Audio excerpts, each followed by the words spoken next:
Hey everyone, and welcome back to Ontario Cryptids. Well, what an unusual week we have had here in TO weather-wise. It started off really nice and sunny, which then led into snow and then back to nice and sunny. The good news is, even though that we had a blanket of snow on the ground, it was all gone the next morning. I saw from my Twitter feeds that Toronto was not the only place getting dumped on by snow. I would like to welcome some of my family members who have started listening to my channel. Welcome, guys. Oh, and don't forget to hit that like button, eh? And by the way, some of you have commented that you really like the music I play at the beginning and at the end of each episode. The artist is called Geographer, and the song is titled Airline. I found the song on a YouTube music library, which is where content creators can go and find no copyright music. However, I have added a link to his YouTube channel, which I just discovered today. So why don't you head on over there to his channel and subscribe like I did. By the way, any links that I add will always be in the description of the video which is being uploaded. Okay. Today I have 4 stories to share with you all today. We're going to be heading to Ohio and New York, both of which are across the lake from Ontario. And if any of these stories reminded you of an encounter that you may have had and would like to share, then please forward your stories to OntarioCryptids@gmail.com, and I will be more than honored to share your story with like-minded people. Okay, go grab yourself a beverage and get cozy in your favorite spot and sit back and relax.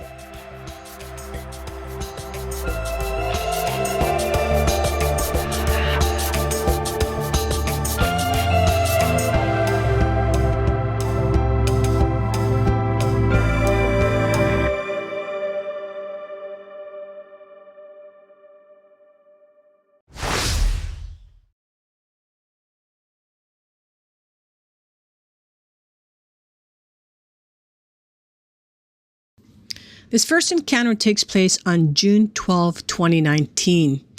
We're going to be going to Washington County, the state of New York, and the nearest town is Whitehall. Now, the first 2 stories are both from Whitehall, which I forgot. I realized it afterwards, but I think you guys are going to enjoy these 2 stories.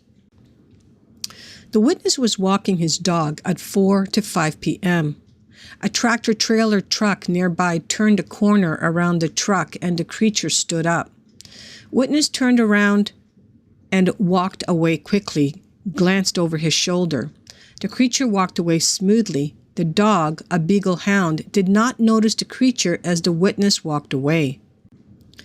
The witness was upwind, not hurried stride, moved in a fluid motion. I'm going to interject here. I'm guessing they're speaking, the last 2 sentences were speaking about the creature.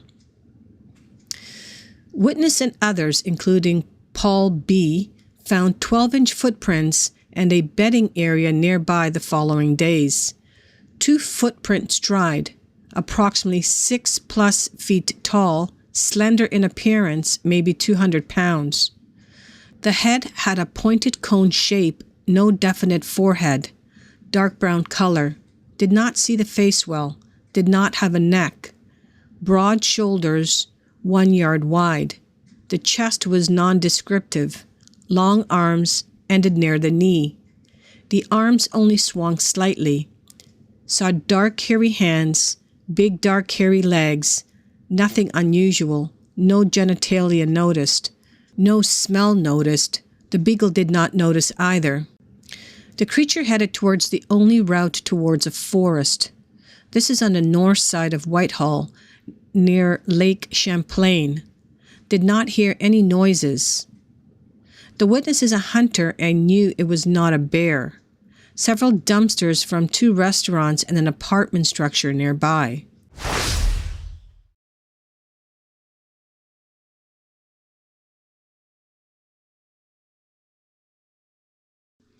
The second encounter takes place on November 7th and 8th of 2004.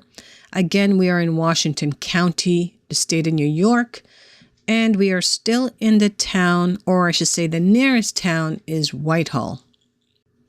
On November 7th and 8th, I revisited my family property to investigate wood knocking I recalled hearing there since childhood. The impetus for the investigation stems from my own sighting in the area in the 1980s and the anecdotal reports on BFRO concerning the behaviors of the species. The family property is situated in the town of Whitehall in Washington County, New York. We used to operate a tree farm on the property and were there quite often, even staying overnight on weekends and weekdays. Frequently, I would hear repetitious knocking, always coming from the west, southwest, or northwest of us. When I was younger, I thought nothing of it. As I got older and realized it was coming from our own property, I began to ask those with me what I was hearing. No one could say anything except someone with an axe, I guess. I spent much more time in the forest than anyone I knew. Soon, the idea that some lazy axeman was there every time I was in the forest occurred too large of a coincidence. I went looking for the trespasser, but never could catch up to him or find what he was chopping at a rate of 4 to 5 blows every 10 to 15 minutes. On the return visit, I was disappointed. There is a particular place formerly part of the property which the species may frequent for some reason. I headed there in a deliberate attempt to provoke a reaction. The knocking began as soon as I was a quarter of a mile into the forest. I was moving uphill and off trail, so I was making a good amount of noise as I went. At first, there was one source to my front, west, which, as always, retreated in front of me. As I came closer to my destination, the knocking began to circle around me. At this point, there were as many as 3 sources of knocking, and it was coming at regular intervals. As I crested the ridge and began the final approach to the destination, the range and the intervals of the knocking decreased.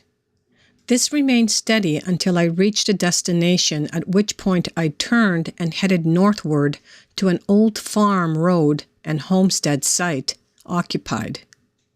At this point, the knocking trailed off. The range and intervals decreased, and eventually it ended altogether. From here, I climbed east over the mountain again to return to my place of origin. There was no further incident of knocking during the return trip. On the second day, the 8th, I returned to a site we used to frequent during our tree farming days. This was a site we used frequently for our overnight stays.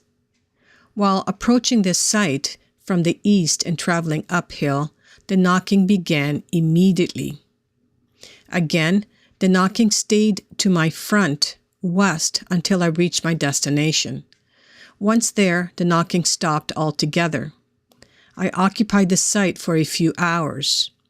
During this time, I ate lunch and, being an ecologist, I collected samples of vegetation and made notes and sketches of the changes occurring in the surrounding forest.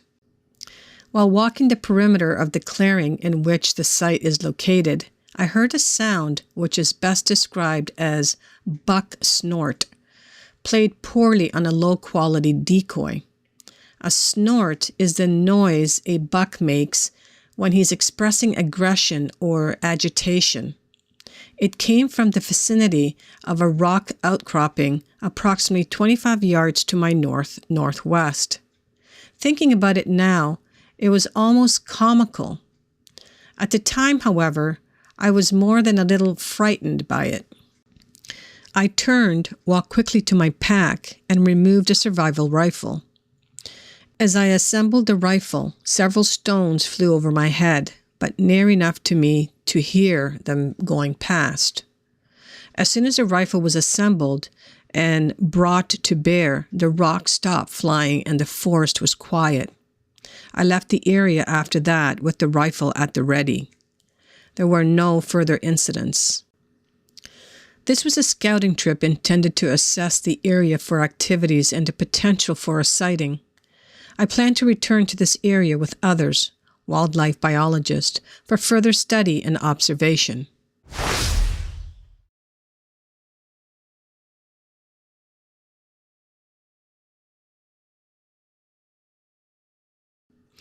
This encounter takes place on September of 1991, and this takes place in Ashland County, Ohio, and the nearest town is Ashland.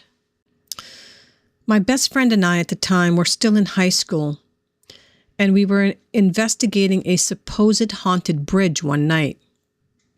So we went out to this old railroad bridge, the kind that you can drive through, and it is only one lane. And we went there at night. We proceeded to look around, and we heard rustling in the woods next to us about 50 yards away. We didn't think anything of it, so we continued looking around.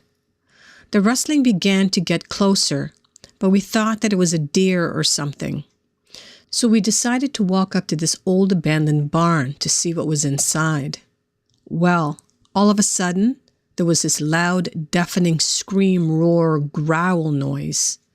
And we heard what sounded like heavy footsteps in the field next to us.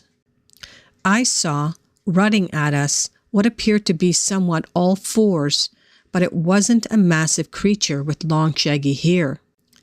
It stopped about 15 feet away and stood up, and it had to have been at least 16 feet tall. We then took off, running for the car, and the creature pursued us. By the time we got to the car, another was coming down the road, and it scared the creature away. Other than the rustling of trees and bushes and the growl-like sound, I can't remember anything. We did come back the next day and found some rather weird-looking tracks or footprints or whatever they were.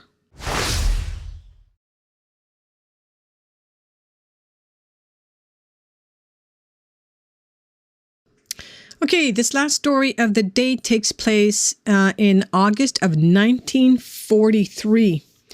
We're going to Ashland County, Ohio, and the nearest town, or I guess city in this case, is Central Ohio. Although this encounter story actually takes place in Mohican Memorial Forest. I would be happy to send you a copy of a colored picture I drew when I was 5 years old back in 1943 of what possibly could have been a Bigfoot. I was lost out in the woods while camping with my parents somewhere in Central Ohio, and this large female ape-like creature put me back in our camp. Then I started screaming, and my parents who were out looking for me heard me and came back to camp and found me. I have not showed this picture to many people because they would have thought I was crazy. I was a lawyer here in Summit County for nearly 40 years and did not need any aspirations cast upon my sanity. I have had 2 cancer surgeries in the past 6 months, and I would now like to leave this picture as a bequest in my will to the right kind of museum before anything else happens to me. I also hope that this picture might corroborate the testimony of people with similar experiences whom nobody would believe before. I am grateful to the blessed creature for my life and would like to honor her memory in some way. Well, I hope you guys enjoyed these 4 stories today. The last one, wow, saved by a female Sasquatch. That is pretty incredible.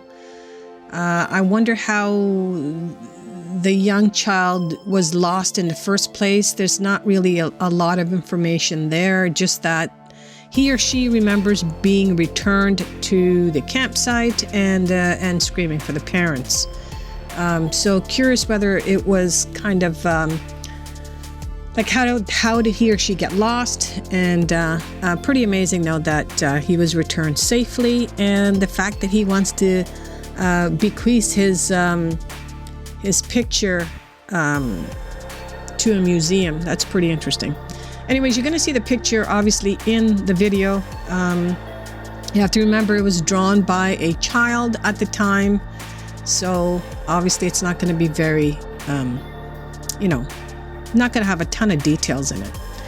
Okay, so if these stories reminded you of an encounter that you may have had and would like to share, then please forward your encounter stories to OntarioCryptids@gmail.com. I would be more than honored to share your story on this channel.